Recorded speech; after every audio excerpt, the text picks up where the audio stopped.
ecoya.com.ar. Conectate con nosotros. Facebook.com/Ecomedios1220. Internet para decirle feliz cumpleaños a las 12 clavadas, para encontrar algo que le guste y sumarlo al carrito. Internet para saber cómo llegar a la fiesta y para avisar que ya estás abajo. Y para que cuando lo vea y pregunte cómo hiciste para conseguirlo, simplemente digas, nada, lo vi en Internet. Internet para que todo suceda. Arnet y Personal. Más información en personal.com.ar.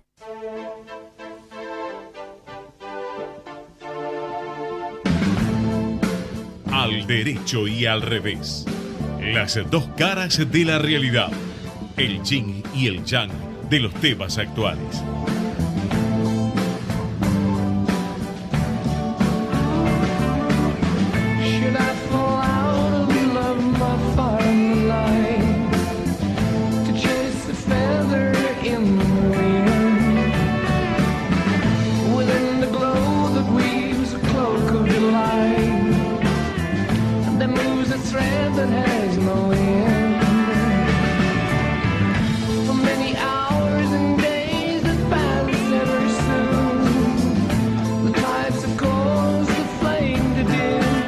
Buenas noches, queridos oyentes. Estamos en Al Derecho y al Revés, edición número 15. Hoy, 16 de mayo de 1917, por Ecomedios AM 1220.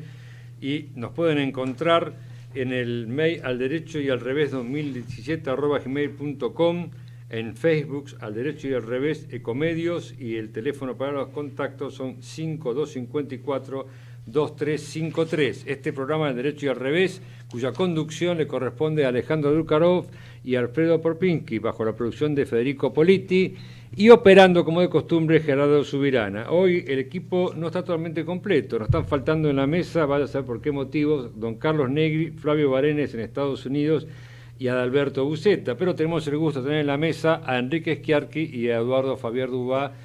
Alejandro Drukarov nos está escuchando desde el viejo mundo. Alejandro, buenas noches, o buenos... Está durmiendo Alejandro a esta hora, son 5 horas de diferencia No, horaria. pero no tiene nada que hacer. Como cuando el viaje termina, uno empieza ya a estar de vuelta antes de volver. Entonces Alejandro ya está escuchando la radio, porque ya como que pasó la atención del Está con una copita de champán, disfrutando del pronto regreso a la ciudad de Buenos Aires, esta querida República Argentina. Y hablando de los Drukarov, de Alejandro Drukarov... Tenemos una invitada, ¿qué es Elsa Drukarov, Eduardo? Vamos a hablar de Elsa Drukarov, por supuesto es nuestra profesora de narrativa con Enrique Schiarchi y Osvaldo Di Tulio, pero le hemos pedido que nos conceda un reportaje y ella aceptó amablemente, a pesar que está tomando un curso y es un entremedio en el curso. Es una escritora y crítica argentina, es profesora en letras, es doctora en ciencias sociales, investiga y enseña literatura argentina contemporánea, teoría y crítica literaria en filosofía y letras. Ejerce ocasionalmente el periodismo cultural, está casada con un ensayista e investigador argentino, Alejandro Horowitz, muy conocido, el autor de Los Cuatro Peronismos, que vos conocerás muy bien. Perfectamente, una obra clásica de la política argentina. Señor. Sus obras de ficción cruzan géneros populares como la novela de aventuras, el policial o el melodrama con la novela histórica. Tiene una teoría sobre la semiosis y los discursos, pido perdón si digo palabras difíciles, yo tampoco las entiendo. Tiene teoría sobre la semiosis y los discursos, se nutre la sociosemiótica materialista y neomarxista de Raymond Williams y de propuestas de Mikhail Bakhtin, cruzadas con líneas del feminismo, de la diferencia y las lecturas que te hace el psicoanálisis freudo-lacaniano. Chúpense esa mandarina, ahora ella nos va a explicar qué es esto raro que dice su currículum. Desde este marco leyó políticamente, cruzando género y clase, y ahora sí vamos a este tema que es importante, la narrativa argentina que de los años 90 a 2010 escribe en las generaciones postdictadura, amplio corpus literario que contribuyó a difundir. Bueno, ella es por supuesto una escritora, una profesora, como escritora escribe ficciones muy interesantes, su último libro, El último caso de Rodolfo Walsh, 2010, es una novela policial hecha sobre la base de la muerte de Walsh, es muy muy interesante, muy atractiva, y por supuesto tiene sus ensayos, ¿no? Y en sus ensayos de alguna manera trabaja el último ensayo, que es el que le queríamos preguntar, el famoso Otro Logos, Signo, Política, Discurso, de 2016. Es un libro sumamente interesante que estamos mostrando ahora en pantalla para los que nos siguen por internet. Y bueno, del cual queríamos hacerle algunas preguntas. Elsa Drukarov, buenas noches, estás en línea. Eduardo Fabier te saluda. Hola Eduardo, ¿cómo estás? Buenas noches. Vamos a ver si consigo un aparato para escuchar. A ver, préstame alguno. Ahí está. Yo escucho un poquito bajo, escucho ¿Cómo bien estás, una Elsa? gota bajo. ¿Cómo estás? Ahora mucho mejor, muy bien. Bueno, un gusto que nos haya conseguido esta entrevista. Estamos hablando un poco de tu actividad en la ficción, con tus cuentos, ¿no es cierto? En los ensayos, con tus posiciones, tus teorías y por supuesto en la enseñanza. Sos realmente una excelente profesora de literatura y de talleres. Bueno, queríamos centrarnos en el tema, en el libro Otro Logos, Signos, Política y Discursos. En este libro vemos que hay una línea que vos marcás entre un orden de clase y un orden de género y sus impactos por las luchas del feminismo. ¿Por qué no nos contás un poquito tu postura? Sí, bueno, mira, lo que yo trato de pensar un poco es cuál es la relación que hay entre lo que serían los conflictos de clase y los conflictos de género.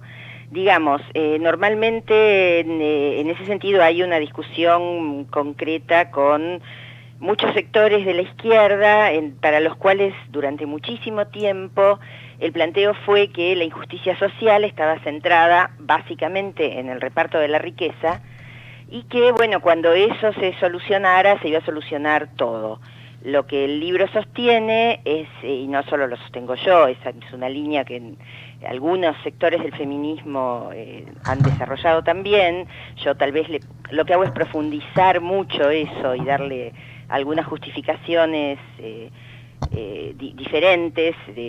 Bueno, lo que sostiene es que la injusticia alrededor de la distribución de la riqueza no tiene absolutamente nada que ver con la injusticia en algo que lo que yo planteo es que es la producción de las personas. O sea, a ver, el orden de clases tendría que ver con los conflictos que tienen que ver con esto, ¿no? La producción y distribución de riquezas. Los seres humanos, para sobrevivir, esto lo dice Marx, hacen y rehacen y producen su propia vida, y lo hacen en relaciones sociales, relaciones que no eligen, nacen en ciertas situaciones sociales, y ahí van maniobrando en algo que es la producción y reproducción de su vida. Esa producción y reproducción de su vida se puede pensar desde dos modos. Eso tampoco es un invento mío, esto de los dos modos está planteado por Engels en un libro sobre la aparición de la familia. Él dice, bueno, producir y reproducir su vida es producir y reproducir la riqueza, pero también es producir y reproducir las personas. Porque bien. Por eso proletarios. No, proletarios o no proletarios, digamos, a ver. Está bien, pero proletario era el que solo aportaba a la ciudad. Ah, porque solo aportaba a sus hijos, claro. Pero sacalo del tema económico concreto de la clase proletariado. Pensemos, incluso antes, existiera o no el proletariado. Para que una sociedad sobreviva, por un lado tiene que producir lo que come, lo que la abriga, bueno, etcétera, porque si no se mueren, pero por el otro, si no producen nuevas personas en condiciones. No como la tierrita que saca plantitas cualesquiera, sino personas, gente socializada, gente que sepa hablar la lengua, que se sepa mover en sociedad, gente en condiciones de sobrevivir. Tampoco, ¿entendés? La sociedad se muere, será todo lo opulenta que quieras, pero se mueren los últimos viejos y se acaba la sociedad. Ahí vos llegás al orden de género. Claro, tal cual. Entonces, lo que yo planteo es que... Y decís que las relaciones de reproducción de personas... Exacto. Lo fundamental son los sentimientos, las emociones. Bueno, ahí viene todo un tema por el cual a mí me parece que los conflictos de clase no se pueden dirimir ni pensar con las mismas herramientas conceptuales o políticas que los de género, porque en el tema de reproducción de riqueza, bueno, los conflictos alrededor de esas luchas tienen una larga tradición que conocemos, que pueden pasar, qué sé yo, un gremio puede hacer una huelga, los trabajadores pueden pelear con los capitalistas a ver qué porción de plusvalía los capitalistas reparten, si más, si menos. Hay un montón de... y eso se hace con un montón de herramientas. Es un folclore ya armado y ya conocido, Exacto, para decirlo así. para Vamos decirlo al así. tema de género, entonces. En el tema de género la cosa es cualitativamente distinta, empezando porque, como vos muy bien usaste la palabra, en esto está imbricado los afectos. El amor, también el odio, el poder circula de otra manera. Yo no digo que las relaciones entre los géneros sean armoniosas, no lo son para nada. Lo que sí digo es que las relaciones que ocurren entre estas personas en el proceso de creación de nuevas vidas y de producción de nuevas vidas como vidas sociales, como vidas metidas en una cultura, que hablan una lengua, que aprenden cosas, son relaciones muy complejas donde se juegan muchas otras cosas. Pero vos distinguís muy bien decir, bueno, la izquierda progresista no siempre es feminista o es pro igualdad de género, ¿es correcto? Así es. ¿Por qué no me das algún ejemplo, los que das en tu libro? Bueno, por lo pronto está la historia terrible, ¿no? Y vayamos antes aún, vayamos a un primer progresismo fundacional como el de la Revolución Francesa. Las mujeres tuvieron una participación enorme en la Revolución Francesa, decisiva en muchos momentos. Y hubo, y nadie lo recuerda, una declaración de los derechos de la mujer. La mujer que declaró los derechos de la mujer terminó en la guillotina, guillotinada por los revolucionarios. Las mujeres tuvieron recuerdo de las clases de constitucional que la declaración del hombre, de los derechos del hombre y del ciudadano. Sí, pero hay, claro, porque del y ahí también juega el término del lenguaje, que vos hablás muy bien en tu libro. ¿Por qué nos contás algo de eso? Bueno, la palabra el hombre es un universal, ¿no es cierto? Nos vendieron a todos que decir hombre es pensar hombres y mujeres. Pero en realidad, como las mujeres en nuestro lenguaje, y recién ahora que se está visibilizando el problema y conciencia de eso, las mujeres en nuestro lenguaje no tienen presencia. No tienen presencia porque la mujer está definida incluso en el sentido común como una especie, digamos, de varón castrado, de varón incompleto, de varón al que le falta algo, le falta entre las piernas. O sea, hombre es el que tiene, y la mujer, como se plantearía la lingüística, es el signo no marcado, es el cero que permite que el hombre esté pleno.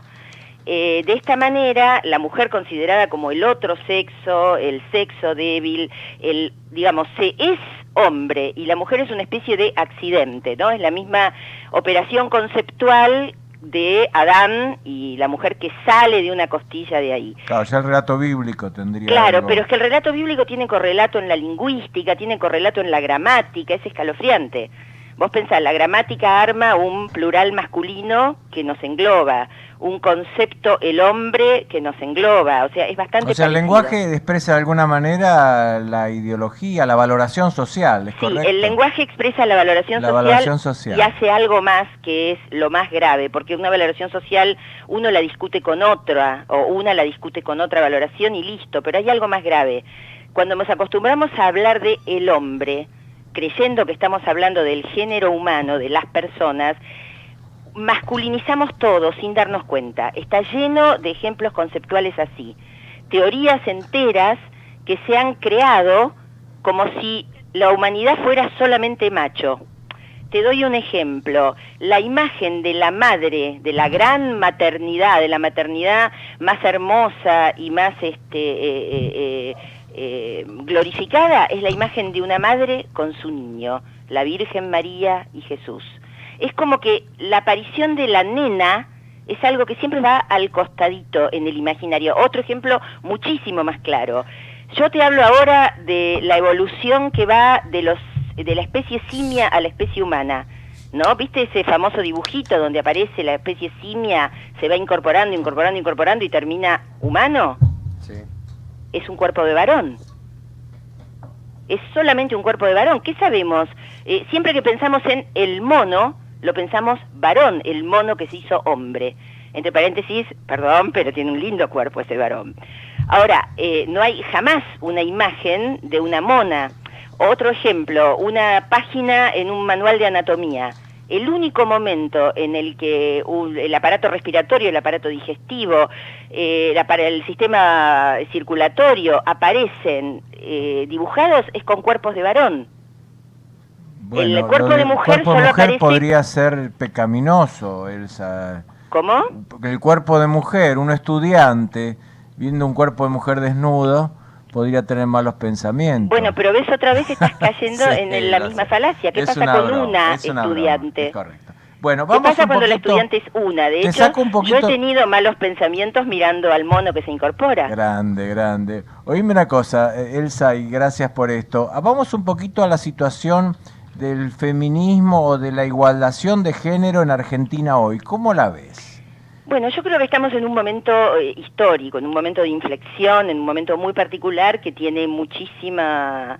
que yo no soñé realmente, yo estoy pensando estos problemas y desde hace décadas y no pensé nunca que iba a haber esto en mi país, que iba a haber un movimiento de mujeres dinámico, organizado y que realmente capaz de llenar las calles. Y además logró una legitimidad, logró hacer pensar. Yo veo mucha gente, muchos varones, sobre todo jóvenes, cuestionándose de una manera bastante conmocionada cuál fue su lugar hasta ahora en esta sociedad, de qué manera han sido cómplices, queriendo o no queriendo, sin darse cuenta de muchas cosas que llevan a situaciones muy terribles. Por supuesto que hay un camino que va, no todo tipo que pobrecito larga un piropo por la calle es un violador o un femicida, pero hay un camino socialmente aceptado que puede permitir ir desde un lugar hasta el otro. Y había una complicidad social que me parece que se está derrumbando. O sea, vos pensás que yo tengo un recuerdo de infancia atroz, de un locutor muy famoso, no sé si no se llamaba Locati, que tira a su mujer por la ventana, y desde la prensa hasta mi padre, todos festejaban. Correcto. Esto Ahora creo se que hoy ya no puede pasar. se festejaría en privado, Elsa. ¿Cómo? Se festejaría en privado Vergonzantemente y con culpa. Vergonzantemente, estoy acá en un club machista del cual me están por expulsar por hablar con vos, pero bueno, no. Bueno, está Muy bien, interesante. háganlo con culpa y a espaldas No, de yo la creo que sociedad, en todo caso. estamos- Viste que hubo una banda de rock que levantó canciones por considerarlas, canciones que ellos mismos habían escrito, por considerar que podían instigar Claro, a la... aunque no esté internalizado, ya es políticamente incorrecto, y este es un primer paso, ¿no es Claro, cierto? es un primer paso Es muy un primer importante. paso. Ahora, no es lo único, y yo por un lado te decía, vos me preguntás cómo veo la situación, la veo muy interesante por todo esto, también con muchos desafíos, precisamente nuevos desafíos. Una vez que uno consigue esta legitimidad, la legitimidad tiene que sostenerse y profundizarse. ¿Entendés? Porque los No temas, solo hay una llegar, diferencia hay entre que poner de darle moda contenido, algo. Claro. Y bueno, Elsa, eso Te ya... quiere hacer una pregunta el escribano Oscar Cesaretti, que es nuestro experto en género. Ah, muy bien, Oscar, mucho gusto. ¿Qué tal, Elsa? Un gusto. Te comento, a ver, tenemos el cupo femenino en el área de la política. Ujú. Hay un pensamiento de Rodríguez Sá sobre la igualdad de género en la Corte Suprema. Ajá. Hay un trabajo, creo, de Graciela Camaño o algo del Frente Renovador, manejando también para la actividad sindical, un tema de cupo femenino. Ujú. Todos estos mecanismos de force, ¿vos qué mirada tenés? Bueno, son los famosos problemas de la discriminación positiva, eso se llama discriminación positiva. Para mí es una cosa muy saludable como medida de apertura para grupos sociales que están claramente discriminados.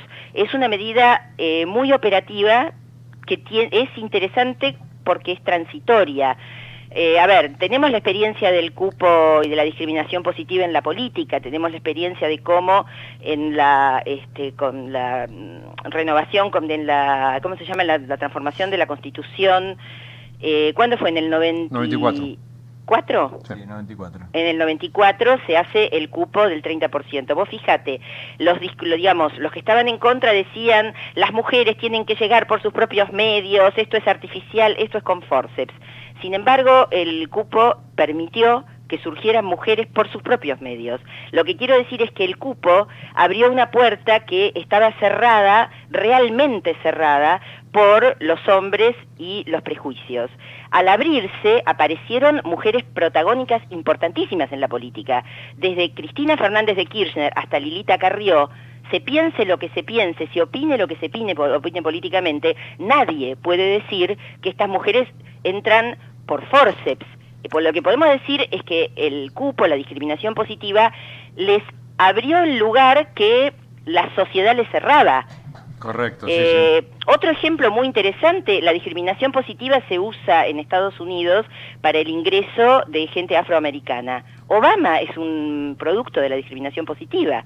Que Harvard tenga que cubrir un cupo permite que surja Obama. Obviamente, en ese cupo no todos los que entran son Obama, no todas las mujeres que entran en las listas tienen la capacidad política de estas mujeres que yo menciono. Pero tengo otra preguntita más, Elsa, acá de Enrique en la mesa. Enrique, ¿cómo estás? ¿Qué tal, Elsa? No, yo quería volver al tema literario, que es tu especialidad y el tema que a mí me interesa mucho saber tu Como opinión. sos mujer, te sacamos de la política me y te, todo, te mandamos a la literatura, no sé si comprenderás. No, como soy mujer, paseo por todo, porque... tenés que dar la prueba de sangre. Claro. O más de la mitad, entonces por todos los aspectos. Tenés que dar la prueba de sangre. Mira, Elsa, yo siempre tuve la idea de que hubo un boom de la literatura latinoamericana y argentina en la década del 60, 70. Es una idea correcta. Y después se fue apagando. Sí. Y posiblemente yo esté equivocado y haya surgido nuevos autores, nuevos cuentistas, nuevos poetas, que de repente es muy posible que vos tengas conocimiento del tema y yo lo ignoro. Sí, bueno, de hecho yo me dediqué a estudiar la literatura de las nuevas generaciones. Tengo un libro que se llama Los prisioneros de la torre, que es sobre eso. Sí, ha surgido una literatura en Argentina, el libro es sobre Argentina, pero yo creo que no es solo en Argentina, mi especialidad es ¿Qué esta. recomendarías, digamos, como autores para leer de esta Como autores, voy a hablar de argentinos porque es lo que yo manejo. Como autores interesantes, desde los 90 hasta ahora, yo diría pensando en grandes escritores argentinos y argentinas que son poco conocidos por el gran público, pero que tienen un enorme reconocimiento, ganaron premios, etcétera. Bueno, Samantha Schweblin, que es en este momento uno de los cuentistas más prestigiosos del mundo, así de fácil, Samantha Schweblin, SCHW, hace poco salió B larga, Schweblin, ¿no? Con B larga después de la E. Hace poco salió en una traducción de una novela cortita de terror genial que se llama Distancia de Rescate, salió en uno de los, como uno de los grandes libros en las como premio a los grandes libros ganó un premio, me parece, ¿no? En Estados Unidos. Sí, ganó un premio.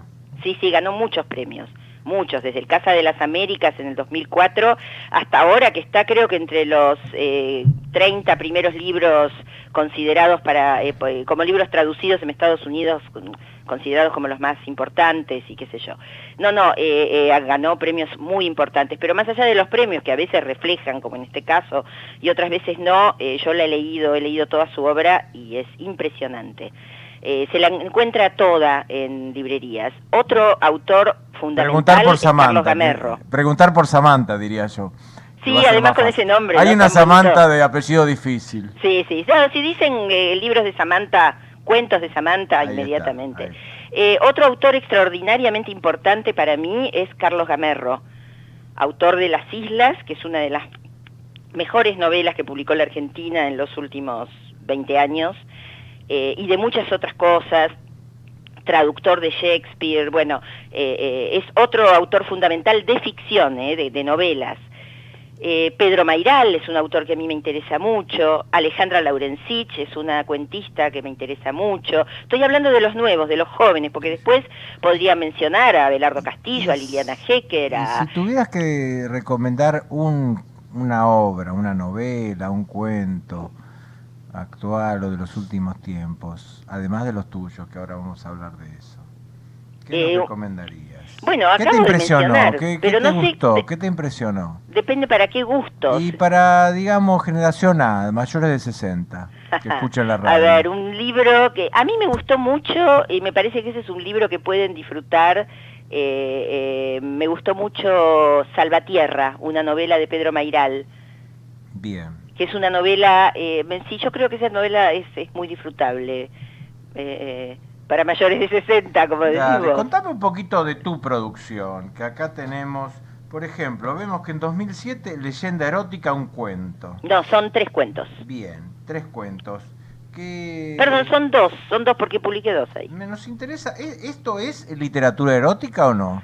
Porque hay un miembro de esta radio que está empezando a escribir ensayos eróticos, lo mantiene en secreto por razones obvias, y porque es casado, bueno, no sé, tengo que adivinar para que no haya ninguna conexión. Pero hay un lenguaje erótico, hay uno de las 50 sombras de Grey, hay toda hay un género literario erótico o quizás pornográfico o algo de las dos cosas. Personalmente pienso que, digamos, el erotismo que a mí me interesa en la literatura aparece en géneros muy distintos. Yo personalmente no conozco que haya un género en un sentido establecido y rígido. ¿Pero no hay ciertas reglas en los relatos eróticos? De Grey me parece bastante bobo, no es el tipo de texto que me interesa. Por lo menos por lo poco que vi, me parece medio bobo, me parece medio, no sé, no me parece que esté planteando problemas profundos. La literatura erótica puede ser muy interesante. Puedo hablar de algunos libros eróticos que me han gustado mucho. Recomendanos algunos para mayores de 60. Bueno, a mí me encantó una novelita que está en este momento en el mercado, que la sacó creo que Galerna, y que se llama La hija de Marx, de Clara Obligado. Clara Obligado es una escritora argentina de más o menos de la edad de ustedes, que se fue a España, se instaló, escribe en Europa, pero es argentina, y inventa, es una novela muy delirante que inventa que Marx tuvo una hija. Y es la historia de una hija no reconocida. Bueno, y es una historia entre cortesana, ambientada en la Europa revolucionaria, enormemente erótica y pícara, y tiene mucho de tonos, por momentos me hace pensar en Memorias de una princesa rusa. Es muy interesante, está bellísimamente escrita y es muy disfrutable y es muy excitante en el buen sentido, no sé cómo explicarlo. Tiene algo luminoso, tiene un texto luminoso y divertido. Grande. Oíme, en tus novelas, ¿no? La patria de las mujeres, 99, Conspiración contra Güemes, 2002, esta debe ser... El infierno prometido. Estas dos deben ser históricas, no sé. El infierno prometido, bueno, son todas históricas, me parece. Son históricas. El infierno prometido, 2006, y El último caso de Rodolfo Walsh, tu última novela, estimada Elsa Drukarov. ¿Por qué te apasiona tanto este personaje, Rodolfo? Contanos algo. A mí me apasiona la política. Bien. Me apasiona la política como conflictos sociales. Creo que en las 4 novelas, conflictos sociales tanto de clase como de género, creo que en las 4 novelas eso está siempre muy, muy presente. Pero también me apasiona mucho cómo cada sujeto, cada persona, cada hombre, cada mujer está atravesado por las pasiones de su tiempo y se mete ahí y toma partido o no. Walsh ahora, es una novela que no tiene claramente buenos y malos. No, ¿correcto? Exactamente. Odio los textos donde hay buenos y malos. Claro. A mí me parece que la literatura está para hacer preguntas, no para dar respuestas. De hecho, no me gusta la literatura porque coincida con mis ideologías. Me gusta la literatura porque me sacuda. ¿Entendés? No sé, amo una novela como Viaje al fin de la noche de Celine. ¿Qué es lo que le pedís a un libro, Elsa? ¿Cómo? ¿Qué le pedís a un libro? ¿Qué te atrae de un libro? Que me haga pensar, que me sacuda, que me haga sentir insegura con lo que sentía antes, que me conmueva, que cuando termine de leer no sea la misma que cuando empecé. Bueno, caramba. Sí, le pido un poco, un poco mucho. Qué bueno. Que me emocione. Bueno, tenemos que ir cerrando por espacio y yo sé que también vos tenías un pequeño... pequeño, digamos, espacio al compromiso. Sí. Contame algo, conspiración. Además, chicos, tengo el pollo en el horno, soy una mujer, tengo que ir a cerrar, se me va a quemar. Como corresponde, y después mi marido me va a retar. A Alejandro, como corresponde. Decime, Conspiración contra Güemes, ¿en qué momento de la vida de Güemes se hace? Conspiración contra Güemes es la continuación de La patria de las mujeres. Y es interesante la pregunta porque en La patria de las mujeres el momento es épico, los realistas, no los españoles, han tomado Salta y hay son esos momentos políticos, históricos donde hay 2 bandos y pienses lo que pienses tenés que elegir de qué lado estás. Claro. En cambio, Conspiración contra Güemes, no, Conspiración contra Güemes está en el poder. y ya la porca política, la suciedad, las contradicciones. Ya Güemes es el régimen, digamos. Claro, y es un régimen tampoco tan simpático, Claro, sí, porque hacer política nunca es simpático, estar en el poder siempre trae un montón de conflictos donde Decisiones uno no puede complicadas. ser tan Claro. livianito y blandito y decir esto está bien, esto está mal. Entonces es un Güemes lleno de contradicciones, es el Güemes gobernador de toda la intendencia Salta y Jujuy, es un Güemes que está enfrentado a Buenos Aires. Hay mucha Cambia el contexto, mucha ¿no? zona gris Claro. en todo, éticamente, políticamente, afectivamente. Hay una historia ahí de amor muy heavy, muy oscura, muy terrible. ¿Tienen final feliz estas novelas? ¿La vida tiene final feliz? Sí, para mí sí. A ver, Te lo paso, Oscar. la respuesta es sí y no. Te lo paso acá, se nos está yendo el tiempo, Tres- pero quiere hacerte una pregunta. 2 o 3 preguntitas así, tipo penal. A ver, Personaje histórico favorito argentino. Güemes, Bueno, muy bien. Músico favorito contemporáneo. Charly García. ¿Cuál es la palabra que más usás? Matices, ambigüedades, ¿Qué consejo le puedes dar a los que se inician en la escritura? que confíen en el trabajo, en el oficio, en aprender un oficio. Yo te voy a dar un consejo. Decirle a Alejandro que él tiene 2 manos para hacer el pollo también. Ah, pero obviamente no tengo ningún pollo al horno, era un chiste. No, por las dudas, ¿viste? Él lo Yo- creyó porque es feminista. Yo Es estoy machista. en igualdad de Pero yo como género. machista. Por mis ¿viste? matices y mis ambigüedades. Claro, ¿viste? En realidad está tomando un curso en la facultad, ¿correcto? No, sí, iba a tomar, en realidad, la cosa es que iba a tomar un curso en la facultad, pero por la marcha que hay de docentes universitarios federal, Ajá. se suspendió. Ayer fue el día del docente, justo. y hoy Ayer la fue el día marcha. del docente universitario, Claro. pero a mí no me gusta separar, porque en ese sentido, bueno, como marcha gremial, porque nos han dado un 18% de aumento lamentable, sí, pero no me gusta separar. Yo creo que la docencia es una acción muy importante, que el que es docente, Bien, eso. bien. Bueno, Elsa, la verdad que encantadora la entrevista, muchísimas gracias. Bueno, Muy- muchísimas hemos- gracias a hemos ustedes. aprendido. muchas palabras raras que las iremos de a poquito de las primeras. Yo lo que quiero después es leer el ensayo sobre erotismo, es urgente. Ahí está, te lo vamos a mandar. Bueno, Bueno. gracias, Gracias, un y beso. buenas noches. Chao, Un beso gracias a grande. ustedes, chao. Gerardo, vamos al corte, estimado. Bueno, y tenemos... Ecomedios.com AM1220. Estamos con vos. Estamos en vos. Una expo, todas las soluciones para crecer en un parque industrial. EPIVA, 17 y 18 de mayo en Parque Industrial, Ruta 6, Los Cardales, Exaltación de la Cruz. Invita LJ Ramos, Brokers Inmobiliarios. Descarga gratis de tu celular la aplicación Ecomedios. Podés escucharnos en vivo, informarte con las últimas noticias y entrevistas en audio y video. Búscala y bajate la aplicación Ecomedios. Podés vernos en vivo en ecohd.com.ar. Conectate con nosotros. Contestador 5-254-2353.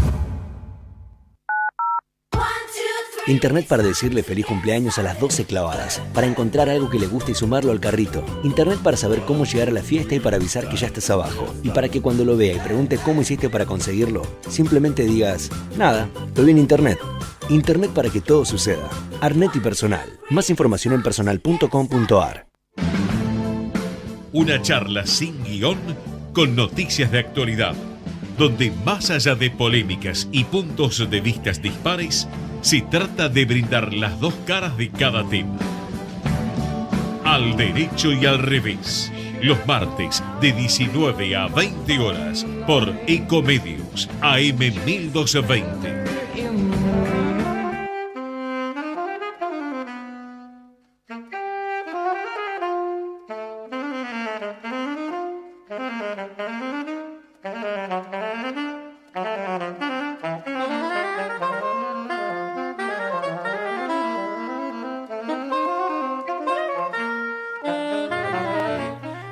Queridos oyentes, nuevamente en el aire con Al Derecho y al Revés, edición número 15. Les recordamos los medios de comunicación, correo electrónico al derecho y al revés 2017 @gmail.com y para dejar mensajes en el 5254-2353. Sí, la presencia en el reportaje de Elsa Drukarov de alguna manera conmovió nuestros cimientos machistas y ahora necesitamos un descanso porque nos fatigó y vamos a hacer la entrevista a un señor varón, no sé si ya está en línea o todavía no, pero vamos a ir hablando un poquito de quién es. Alfredo, ¿quién es nuestro próximo entrevistado? Se trata del doctor, abogado, Leonardo Romani, un joven abogado muy emprendedor que está escalando posiciones un poco en la política, en la profesión.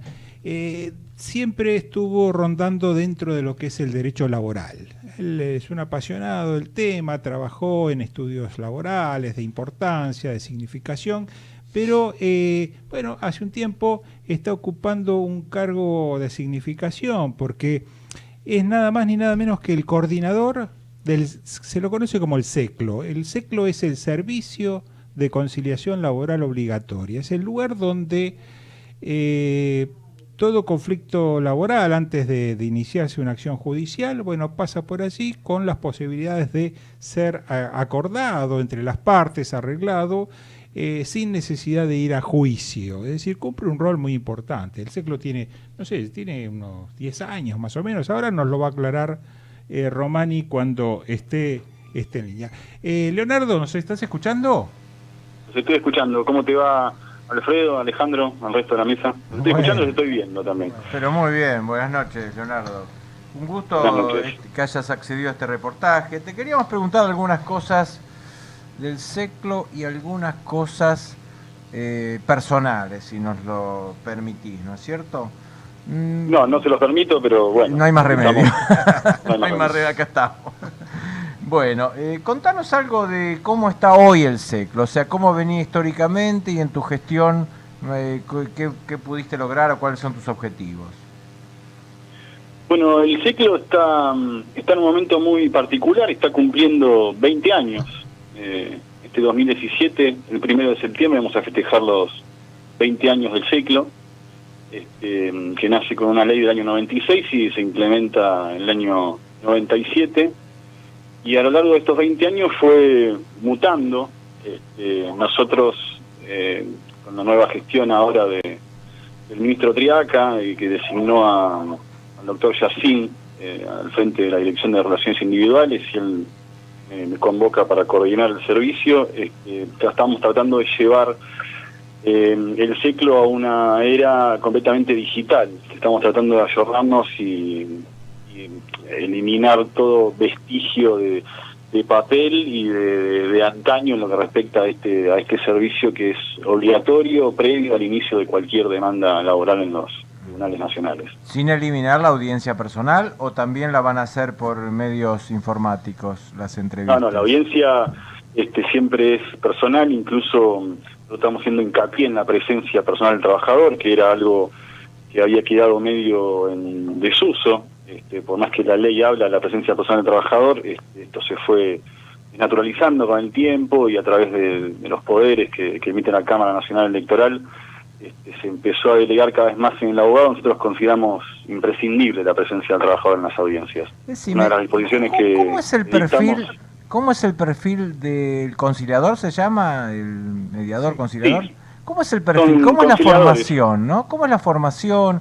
¿Qué es lo que busca? ¿Es técnicamente un mediador, un negociador? ¿Cómo se ubica esto dentro de la teoría de la comunicación y la negociación? Bueno, es interesante porque hay una diferencia entre la mediación y la conciliación, que está asignada por el carácter tuitivo del derecho del trabajo. No es lo mismo un mediador. Un conciliador no es neutral, es imparcial, pero el mismo derecho del trabajo va marcando el camino en el cual él no puede deslindarse de lo que es el orden público laboral. Entonces no va a tomar parte, pero el favor, el actuar a favor del trabajador también juega para el conciliador, ¿sería así? Juega no con un papel preponderante respecto al conciliador, pero sí no se puede despegar en ningún momento de lo que es el carácter tuitivo del derecho del trabajo. Hay ciertos requisitos indispensables y el principio protector y el de renunciabilidad no le permiten alejarse de cierto signalagma, ¿no? ¿Y ustedes tienen alguna medición de resultados, de éxito, de cantidad de causas que van a Seclo y cuántas se van resolviendo sin ir a juicio? ¿Está eso tabulado? Tenemos de todo. Tenemos para todos los gustos. Y decinos algo de eso. Sí, decime. No, decinos algo más o menos. ¿Cómo andan las estadísticas? O sea, ¿qué proporción de casos se resuelven en la etapa de intervención del Seclo y se evitan que vayan a juicio? Por ejemplo, como gran número inicial. Mira, es bastante importante el porcentaje. Se maneja aproximadamente un 35% de acuerdos, pero hemos llegado a picos. Nosotros tenemos 2 picos de trabajo durante el año. Son generalmente los que estamos atravesando ahora, en abril y mayo, y en noviembre y diciembre. Esto por cuestiones de lo que es el trabajo cotidiano de los abogados y también respecto de los cierres de balances de las empresas y los contratos de temporada. Pero hemos llegado a picos de un éxito aproximado del 43% de la conciliación. Imagínense que son 4 de cada 10 demandas que se concilian en el Seclo y que no llegan a la justicia, con lo colapsada que está la justicia laboral hoy en día. Seguro, es muy importante, muy significativo. Y los casos o el tipo de demandas laborales que tienen mayor éxito en la fase conciliatoria en el Seclo, ¿qué son? ¿Los accidentes, los despidos? ¿Cuáles son las que se consiguen? ¿O va parejo un poco en promedio para todas? No, siempre fue mucho más importante el porcentaje de acuerdos respecto de los despidos, por una cuestión de que los accidentes también es una materia difícil de negociar y hasta se discute respecto de si puede conciliar o no un rubro de la seguridad social. Así todo, hoy en día los accidentes a raíz de la nueva normativa estamos en un momento especial en el cual el Seclo ya no es competente. Ahora hay un servicio de homologación paralelo que funciona directamente de la Superintendencia de Riesgo de Trabajo. Hace 2 meses que hemos dejado de tomar demandas por accidentes en el Seclo. ¿Y cuál es la realidad en las provincias? Bueno, extrañamente, a lo largo de 20 años y por más que el éxito del Seclo era evidente, esto que hablábamos antes de un porcentaje grande de acuerdos en el Seclo, nunca se implementó en ninguna provincia. A nosotros nos parecía algo ilógico, hasta discriminatorio, no entendíamos cómo alguien que perdía su trabajo en la ciudad de Buenos Aires podía tener la posibilidad de tener un encuentro con su empleador y zanjar sus diferencias a los 10 días, y si eso ocurría del otro lado de la General Paz o en alguna provincia del interior del país, podía llegar a tardar 6 meses o 1 año según la suerte y el éxito o la capacidad de los tribunales del interior del país. Claro. Nosotros, Leonardo, decime una cosa, el que quiere ser conciliador, ¿no? Sí. Hay un concurso, tiene antecedentes, tiene que ser abogado, tiene que haber estudiado alguna especialidad. Bueno, hace 20 años que nosotros nos manejamos con la misma nómina de conciliadores. Los conciliadores que hoy en día ejercen su función son los mismos que aprobaron y fueron elegidos por concurso en el año 96. ¿No necesariamente abogados? ¿Cómo? ¿No necesariamente abogados? Sí. Deben ser abogados. Condición sine qua non para ser conciliador es abogado. En su momento se pedía una matriculación mínima de 2 años y antecedentes comprobables en materia del derecho del trabajo. Decime, ¿qué porcentaje? Los conciliadores eran... Sí. ¿Qué porcentaje tienen de fraudes? A ver, ¿qué te quiero explicar con esto, no? Que se hace una audiencia como ficta, en la cual al trabajador el empleador le pone el abogado, ¿no? Es como que... Y sé que en algunos casos se ha llegado a anular alguna homologación de Seclo, pero lo he visto muy incidentalmente. Yo no sé si esto tiene una estadística o si son casos muy aislados. Tenemos, a lo largo de estos 20 años y con más de 1 millón de acuerdos homologados en el Seclo, 4 casos en los que se ha declarado la nulidad del acuerdo, y todos en razón de esto que comentás vos. Que no había 2 partes independientes, digamos. Claro. Del trabajador. Se le impuso a un trabajador un abogado que no conocía, o un caso famoso de una empresa que descargó micros trabajadores en la puerta del Seclo y le hicieron firmar cosas que ellos no tenían conocimiento alguno de lo que estaban firmando, lo que estaban haciendo. pero no hay un número grande de ciclos anulados, de acuerdos anulados. Lo que sí, bueno, estas cosas que son un poco inentendibles de los abogados, que muchas veces atentamos contra nosotros mismos y con nuestra profesión, ¿no? Que vendemos la posibilidad de hacer un acuerdo a nuestro cliente con un costo menor, facilitándole un abogado que por unas monedas hace que represente al trabajador cuando no lo está haciendo. Bueno, ahora quisiera hablar con el Leonardo Persona. Tengo en mis manos un libro, Los Blindados. Es despreciable, ¿eh? Sí. Un libro, Los Blindados, ahí lo estamos sacando por la pantalla. Y bueno, es un libro de cuentos, ¿correcto? Y quería de alguna manera preguntarte, bueno, ¿qué te motivó a escribirlo? En fin, si tomaste algún curso de narrativa, como estamos tomando algunos de esta radio, los antecedentes de este cuento, y si pensás seguir escribiendo, bueno, que me cuentes algo de eso, de esa beta literaria tuya. Bueno, en mi casa había que leer y había que escribir, porque se leía mucho en mi casa, se escribía mucho en mi casa, así que no había otra. Había que escribir demandas y había que escribir cuentos o poemas. ¿Pero vos tenés en tu familia algún antecedente literario? Mi hermano es un gran escritor, es crítico de cine y literario también. Ganó algún premio, ¿no es cierto? Un fenómeno, ganó un premio Clarín Novela, así que claro. Hubo como una contaminación indispensable. Al lado. Claro, sí. Qué bueno. ¿Y cuál es la temática de estos cuentos en general, si tuvieras que calificarla? Nadie lo sabe, ¿Son aventuras, son policiales, son vida cotidiana, son históricos, son de amor? ¿Cómo podrías más o menos encasillarlos? ¿O son todos variados? Son bastante heterogéneos los cuentos. Yo soy un escritor, o intento serlo, que prácticamente cinematográfico. Me gusta mucho ubicar en la escena al lector, meterlo dentro del cuento y llevarlo, y que cada uno vaya decidiendo para dónde va, generalmente con final abierto. Soy de la generación de, no sé si ustedes recuerdan, de Elige tu propia aventura. Bueno, eso me ha marcado en mi forma de escribir.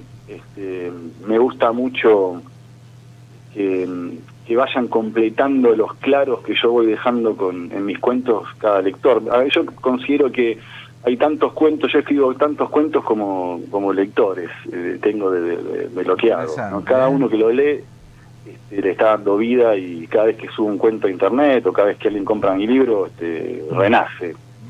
Leonardo, ¿te queda tiempo para seguir escribiendo? No, prácticamente no.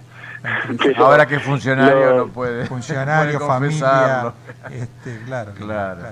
Bueno, pero no hay que perder. Es muy difícil, lo sigo haciendo con una página que tengo en Facebook que pero se llama Cuentos de Hielo y de Fuego. Los veo que son cortitos, a mí me encanta el cuento corto, ¿no? Sí, son los que se llaman microrelatos o... Me encanta. Bueno, Benedetti le llamaba textículos a eso que hacía.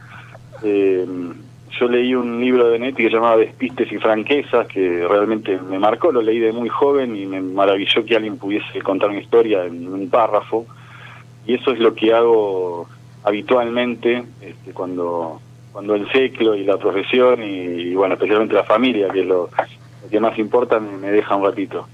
Pero qué bueno. Leonardo, no sé si querés hacer alguna consulta, pero si no, te despedimos, te agradecemos muchas gracias, mucho. Esta es una primera aproximación al tema de tu dominio, porque creo que todo esto de las conciliaciones, los arbitrajes, o en este caso los acuerdos, son algo que está en desarrollo, y me parece que los argentinos tenemos que crecer muchísimo al respecto. Así que te agradecemos por ahora. Si se produce algún cambio, te vamos a volver a convocar.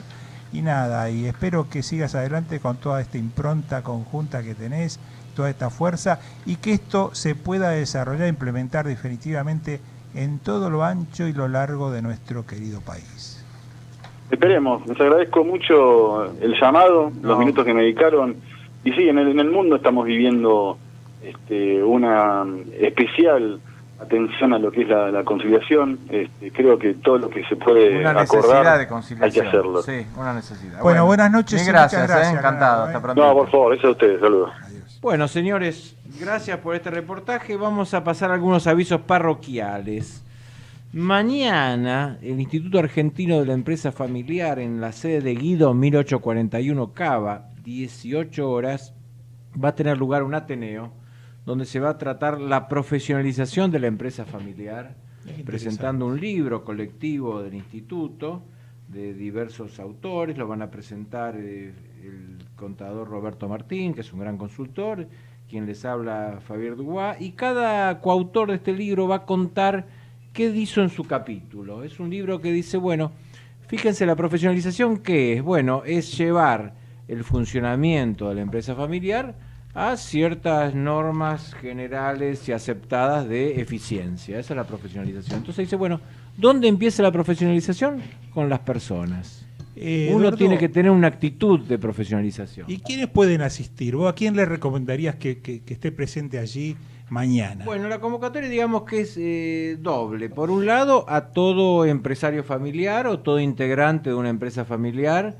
que bueno, que siempre esté buscando cómo mejorar, cómo cuidar esas relaciones internas. Vieron que en la empresa familiar hay como dos regímenes: el régimen familiar, que es proteger al débil, dar todo, y el régimen empresarial, que es decir, no puede salir un peso de la caja si no hay un contravalor, ¿no? Entonces, coordinando estos, se va profesionalizando. Yo diría, primer destinatario, los integrantes de familias empresarias. Perfecto. Y segundo destinatario, los profesionales, los asesores de distintas disciplinas, derecho, contabilidad, relaciones humanas, psicología, que están asesorando a empresas familiares. Bueno, entonces esto tenemos mañana, 18 horas, Guido 1841. ¿Algo más? Y un segundo aviso parroquial, que esto se vincula a un tema que hemos dado ya, que es la ley de emprendedores.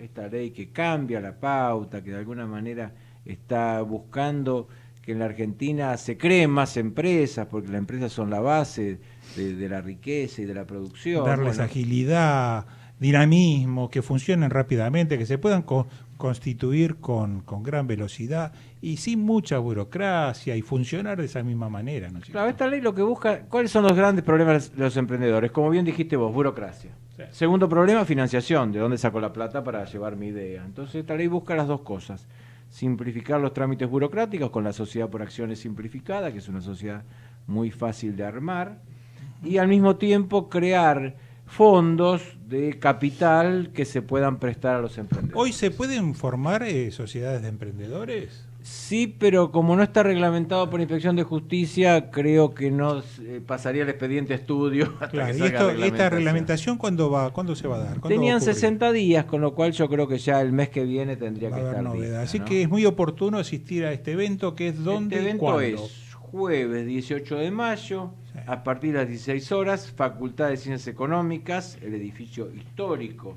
de Avenida Córdoba 2122, salón de actos del segundo piso.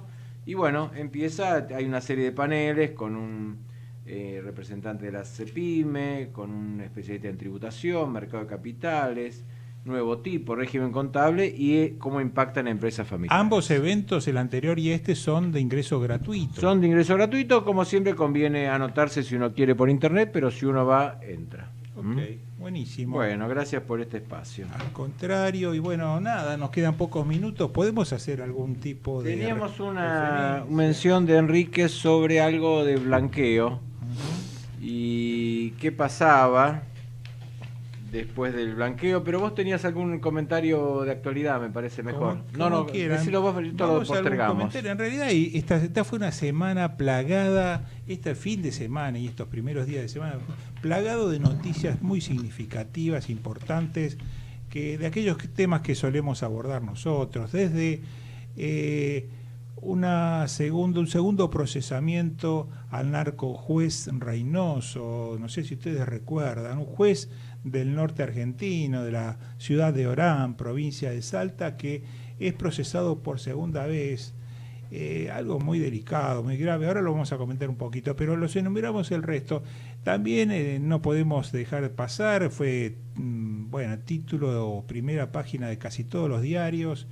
El procesamiento en el caso llamado conocido de sueños compartidos, a través del desvío de fondos de más de 200 millones de pesos, a través de la Fundación Madres Plaza de Mayo. Ese es otro tema que si tuviéramos tiempo lo abarcaríamos, lo desarrollaríamos bastante, porque creo que nos compete, es muy interesante, en donde se critica quizás el alcance que se le ha dado a este procesamiento, donde si bien ha incluido bastantes funcionarios, ha dejado también fuera otros y muy importantes.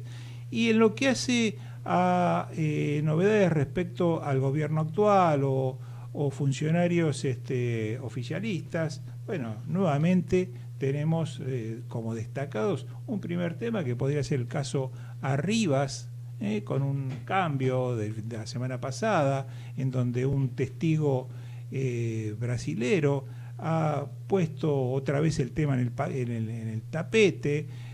Recuerden ustedes que se había dictado un sobreseimiento en esta causa del titular. Arribas es el titular de la AFI, que es el organismo de inteligencia de la Argentina, un hombre de mucha responsabilidad y confianza del propio presidente de la República. Bueno, nuevamente está siendo de alguna manera investigado, analizado una serie de movimientos financieros y tratando de verse allí si ha habido irregularidades, delitos o qué en algunas negociaciones que ocurrieron mientras, esto lo debemos aclarar, mientras Arribas no era funcionario público, pero ciertamente el movimiento de fondos que se producen hacia una cuenta o algunas cuentas personales, por algo así como 850 mil dólares durante un periodo de tiempo, lo pone en el tapete y lo hacen de alguna manera ser el foco de la investigación y de las críticas, pero ese es un tema abierto que tenemos que ver cómo... Sí, todavía se está investigando, ¿no es cierto? Y otro tema que podemos solamente enunciarlo porque el tiempo ya no nos da para más,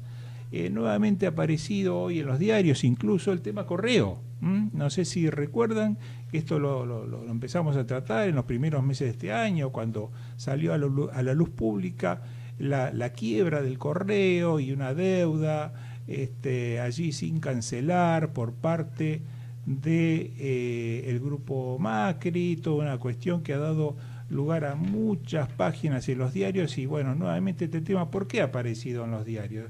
¿Recordás, Eduardo? Sí, aparece por un nuevo pedido de autorización que hace Correo para retirar fondos que están en este momento embargados por el juzgado desde la época de la quiebra. Claro, pero a esto se le agrega también la reacción de la jueza de primera instancia respecto de las críticas que le ha hecho la fiscal interviniente en este caso, críticas que la ponen un poco en una posición bastante incómoda. Bueno, la jueza demoró un poquito, pero realmente ha reaccionado de una manera enérgica, defendiéndose y de alguna manera pasando la responsabilidad de esta demora larguísima de años, ¿a dónde? Y se la pasa a la Cámara Comercial. A la alzada.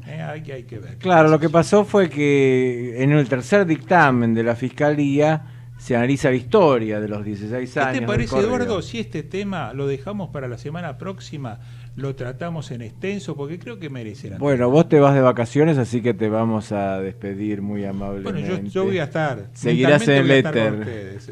Queridos oyentes, nos estamos despidiendo. Al Derecho al Revés les agradece haber escuchado este hermoso programa. Hasta el próximo martes, con la conducción de Alejandro Durkarov y Alfredo Poplinki. Muchas gracias, buena cena y buenas noches a todos. Gracias para todos, buenas noches. Adiós.